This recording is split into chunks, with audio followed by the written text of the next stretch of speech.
Dans une vie d'éducateur canin, ce qu'elle va faire là, c'est très rare, c'est très très rare. Elle regarde la meilleure option pour obtenir ce qu'elle veut à la fin, c'est le bouffer.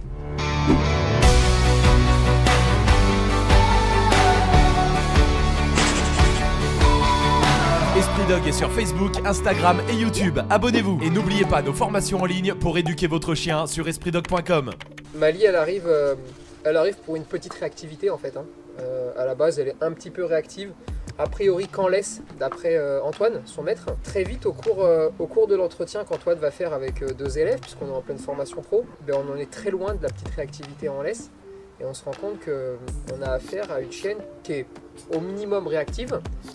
Et il y a quelques éléments de langage qu'Antoine utilise, quelques descriptions de scènes qui sont censées quand même alerter un tout petit peu. J'ai retrouvé Mali devant ma porte il y a 1 an et demi et en fait il s'est trouvé qu'on l'a adoptée avec mon ex-copine et ce qu'on ne savait pas c'est qu'elle avait eu un passé assez compliqué de combat, elle est restée dans un hall d'entrée pendant des journées dans le noir.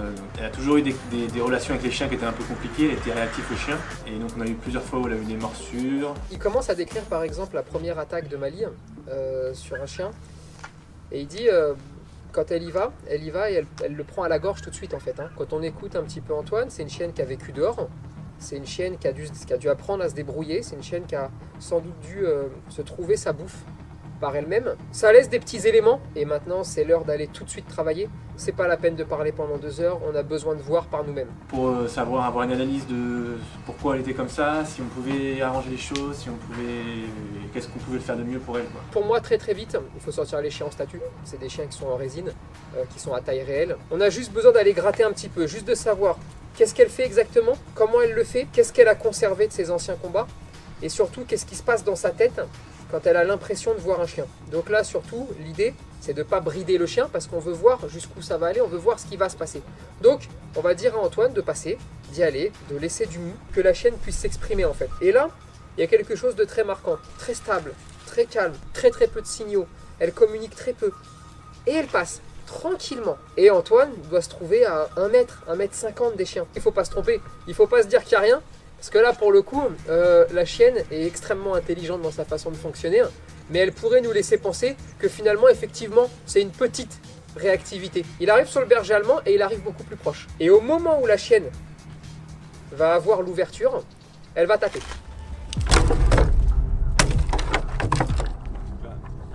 Et elle va taper là. Elle va pas taper n'importe où. Elle aurait pu prendre au flanc, elle aurait pu prendre là où elle voulait. Elle va taper là. On est sur une confirmation des propos d'Antoine, parce qu'elle tape pas n'importe où. Mais on a surtout affaire à une chienne qui n'est pas du tout désordonnée dans sa façon de faire. Elle est méticuleuse, carrée, ordonnée. C'est vrai que la plupart du temps, quand un chien est réactif aux autres chiens, il y a souvent une sensation de peur chez le chien qui va le faire réagir comme ça. Pas tout le temps, mais en tout cas, ça arrive assez souvent. Là, pas du tout. Ses émotions sont parfaitement gérées. Et comme c'est moins spectaculaire qu'un chien qui disjoncte et qui fait des bonds dans tous les sens quand il voit un autre chien, tu peux vite avoir l'impression que waouh, c'est pas grand chose. Comment je vais réussir à montrer à Antoine qui est vraiment sa chienne et après lui trouver des solutions, parce que c'est ça le plus important. Il va pas falloir se tromper de chemin parce que il a vu d'autres éducateurs. Une première éducatrice en positif, ça réglait pas nos problèmes de réaction au chien parce que c'était toujours dans son enclos à la campagne. En fait, je voyais qu'elle était pas à l'aise avec Mali aussi parce que peut-être qu'elle était pas à l'aise ce genre de chien. Enfin, après un deuxième qu'on a vu en plus avec un peu plus de coercitif, avec collier électrique, ça a pas déjà on n'adhérait pas à 100% avec le collier du collier électrique. On faisait ça un peu à contre-cœur, donc la technique derrière on l'a pas forcément utilisée aussi, peut-être comme il fallait, lui non plus. Donc voilà, au final c'était pas le collier électrique en soi, je pense pas que c'est grand chose. Peut-être même un peu empiré. C'est terrible, c'est terrible de tomber sur des gens qui font vraiment n'importe quoi comme ça. C'est une chienne qui a pris des décharges électriques quand elle est arrivée sur d'autres chiens. C'est une chienne qui a été bousculée, elle n'a pas une vie facile. C'est une chienne qui est réservée qu'à ceux qui sont passionnés. Les éducateurs canins ne peuvent pas toucher cette chienne-là. Tu peux t'en occuper que si tu es passionné, que tu es éducateur canin passionné par les chiens. Ça paraît un peu couillon à dire, mais si tu t'émerveilles pas de ce qu'elle fait là, ça sert à rien, elle n'est pas accessible. Je vais juste sortir un vrai chien. Je veux juste voir son attitude quand elle croise un chien qui est en mouvement. Parce que là, on a mis que du statique. S'il y a une différence, si elle s'excite beaucoup plus, si elle s'agite, quelles indications elle donne. À la sortie de ça, j'ai l'intime conviction de savoir ce qui va se passer après. Et après, on verra si l'histoire me donne raison, tu vois. Il y a un moment qui va être marquant et qui va montrer, qui va marquer, en fait, ça va être un virage. Hein. Dans une vie d'éducateur canin, ce qu'elle va faire là arrive rarement. Ça ne veut pas dire que ça n'arrive pas, mais ça arrive très rarement. On fait passer Marley. On voit que tant que la chienne n'est pas à portée de tir, elle envisage rien. J'ai travaillé avec elle. J'ai commencé à lui dire un petit peu voilà, qui j'étais. Je me suis présenté à elle afin d'avoir le droit de prendre la laisse et puis après de pouvoir m'en occuper. Et là, elle fait quelque chose d'incroyable puisque elle va tourner le dos à Marley.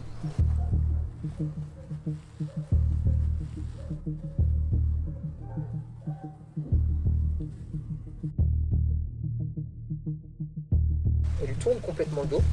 Elle se couche. Elle se bascule sur le côté et elle fait semblant de s'endormir. Elle ferme les yeux.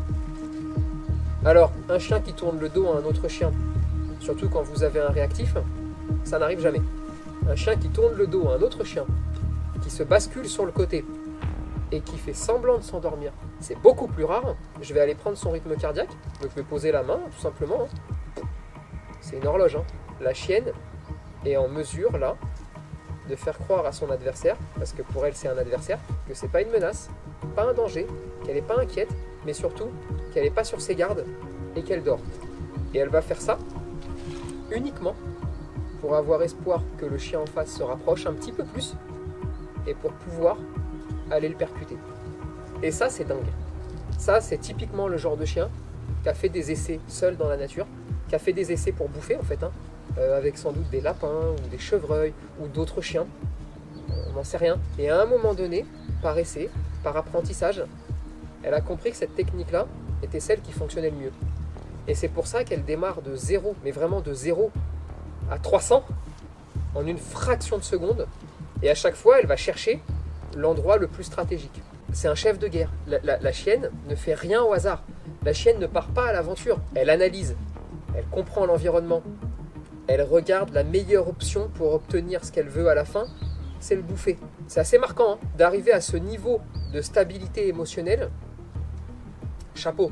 Alors, la vérité, c'est qu'elle te donne des petites choses. Une queue qui tout d'un coup va battre un tout petit peu. Tu vas avoir des petits clignements d'œil, un muscle qui va se strier un tout petit peu. Même avec des jumelles, tu peux passer à côté parce que ça dure pas longtemps. D'avoir le rythme cardiaque qui est stable, c'est très rare. C'est très très rare. Surtout sur un chien qui a l'intention de passer à l'action. Et puis, comme on a pu le voir durant les quelques jours où on a été avec la chienne, elle va le chercher là aussi. Et ça, c'est quand même assez spectaculaire. Dès qu'elle est à portée, pam! Et ça crie pas, ça hurle pas, ça dégage dans la mesure de ses possibilités le moins d'informations possible pour que le chien d'en face ne puisse pas se douter de ce qu'il pourrait se passer. Ça, c'est très fort. Je voyais qu'il analysait le comportement du chien et qu'il n'y avait pas une méthode qu'il appliquait à tous les chiens. Qu'il sache un peu à lire, qu'il sache bien lire les signaux aussi et du coup s'adapter en fonction de ça. Quand on arrive à cette analyse-là, avec le vécu, avec l'histoire qu'Antoine nous raconte, c'est complètement utopique à l'âge qu'elle a que de pouvoir imaginer qu'elle va aimer les autres chiens. Pas facile à se le dire, tout ce que tu pourrais faire, en fait, n'aura que vocation à fonctionner par habituation. C'est une arnaque. Très souvent employé. C'est quand tu vas faire croire aux gens, parce que tu as vu le chien 500 fois, que le chien finalement, tu as vu, c'est réglé, il m'attaque plus. Bah oui, parce qu'en fait, c'est devenu familier. Si moi, je lui présente Marley chaque jour de sa vie pendant une semaine et qu'ils passent 5 heures ensemble, à un moment donné, si je mets tout en place pour lui faire comprendre que Marley ne doit pas faire partie d'un écosystème de nourriture pour elle, eh bien tu verrais que la chienne, au bout d'une semaine ou au bout de 4 jours, elle serait super pote avec Marley. Souvent, c'est une arnaque qui est connue, qui est bien utilisée, qui va te dire, t'as vu, ça marche. Puis après, tu pars dans la rue et puis tu égorges quelqu'un, tu vois. C'est important de ne pas raconter n'importe quoi à Antoine et de faire preuve d'honnêteté. Elle les aimera jamais.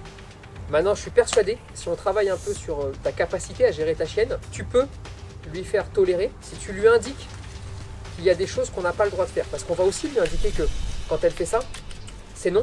Mais si tu fais pas ça, alors je vais te montrer aussi que si tu le fais pas, tu as un intérêt à pas le faire, et là ça va rouler.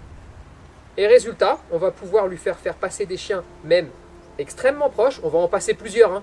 On va pas en passer un ou deux pour qu'elle s'habitue, on va en passer plusieurs qu'elle n'a pas encore vus, pour voir si réellement ça fonctionne. Et on va se rendre compte que la chienne, qui est pas bête, eh bien elle commence à se retourner vers son maître, la chienne va s'apaiser et va comprendre que finalement, ce qu'elle a connu, ce qu'elle a vécu, ce qu'elle pensait être une certitude, maintenant ne l'est plus. Mais ça veut au moins dire que même quand elle sera apportée, eh ben, elle ira plus. Et puis elle s'en désintéressera. L'espoir, il devient concret. C'est plus un rêve. Là, tout d'un coup, c'est concret. Tu l'as vu, c'est devant toi. Et si tu l'as vu, c'est que tu peux le revoir. Quand la personne te dit « Ouais, putain, j'ai vu, c'est ta première victoire. » Mais quand en plus, il te dit « Je me suis promené, ça s'est mieux passé. Et puis là, on est parti dehors et ça a été. Et puis on a réussi à passer des chiens. Et puis maintenant, j'ai compris comment ça marche. C'est bien. Maintenant, attention. Là, on est sur un travail qui doit perdurer. Mais je pense qu'à chaque fois que tu as un client, à chaque fois que tu as un nouveau chien, c'est comme quand tu recommences du début. Et tu dois retrouver tes 12 ans. Tu sais, le truc où tu dis non, faisons comme si j'avais jamais vu personne. Et tu dois avoir cette fraîcheur d'esprit, de toujours avoir envie d'expliquer, de faire comprendre, de dire voilà, là tu as vu une personne, voilà ce qu'elle a fait. Ce qu'elle a fait là, pourquoi c'est mal? Pourquoi c'est bien? Parce que ça peut être bien des fois. Qu'est-ce que ça engendre? Qu'est-ce que tu peux pas reproduire? Qu'est-ce que machin? Et tu vas l'expliquer, tu vas la faire comprendre. Et là, tu as un maître, tu as Antoine, qui sait maintenant qui est sa chienne, comment elle fonctionne, qui la comprend mieux. C'est-à-dire qu'on ne lui a pas dit des choses pour lui faire plaisir. On lui a dit la vérité, mais on lui a apporté des réponses techniques et des éléments comportementaux qui lui permettent de dire voilà, ta chienne a vécu ça. Et c'est pour ça maintenant qu'elle agit comme ça. Et c'est absolument pas pour excuser un comportement, mais pour le comprendre. La question du c'est pas de sa faute ne rentre pas en ligne de compte. Il a mordu une fois et il ne doit pas mordre. Parce que s'il mord, il est mort. On n'est plus dans le est-ce que c'est de sa faute? Là, il était pas en tort. C'est pas mon travail. Mon travail, c'est de dire il a fait, il doit pas faire. Et maintenant, on va créer des environnements et on va le changer intellectuellement et on va te changer parce que tu as un travail sur le maître qui est monstrueux. Et une fois que ça se reproduit plus, viendra le temps où on dira c'était pas de sa faute. Mais dans un premier temps, on peut pas, c'est trop facile. C'est pas de sa faute. Ok. Alors si c'est pas de sa faute, sache que la prochaine fois que c'est pas de sa faute, il ira chez le veto pour le dernier chemin. Et l'aventure, elle s'arrêtera là pour lui. Donc non. En tout cas, je voudrais remercier Antoine d'avoir fait la démarche, qui est pour moi la démarche la plus importante. C'est celle d'avoir l'envie de comprendre son chien. Parce que quand tu comprends ton chien, tu as déjà fait quasiment tout le chemin en fait. Je suis content parce que je voulais avoir cette analyse, c'est pour ça que j'ai fait tout ce chemin pour ça et tout. Là, je suis en confiance et elle fait tout mieux en fait, elle fait tout mieux. Et du coup, moi je vais être plus calme aussi, je la sens, elle est aussi mieux aussi. Je trouve qu'elle a beaucoup appris, moi j'ai bien appris aussi, je sais comment faire et que voilà, ça va marcher. Ouais. C'est quelqu'un qui aime sa chienne, hein. Il n'y avait aucun doute là-dessus. Mais c'est quelqu'un qui est arrivé perdu et qui maintenant a la chance de comprendre sa chienne. Et c'est toujours agréable de voir repartir, un couple maître-chien avec le sourire.